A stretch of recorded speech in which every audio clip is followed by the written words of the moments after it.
Now, because there were many, many things that began to take place in the lives of our tupuna,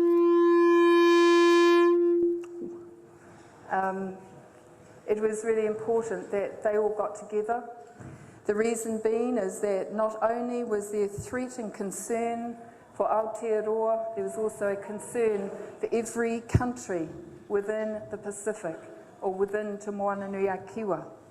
The reason being is that the north was coming down through the south, and it was important to begin to protect the whenua, protect the resources for the future generations.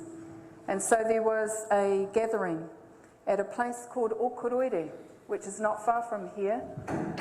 It's where the hot pools are. I think there's a pub and a golf course here at the moment, but it has a very historical background. Sometime during the 1500s, it was when Mahingarangi from Kahungunu, Ngati Porou, was coming through to meet with Turongo of Tainui, and on her way she was hapu, and she stopped and she gave birth to Raukawa at Okoroire. And through that, and there's much history and evidence that the United Tribes used to meet at Okoroire.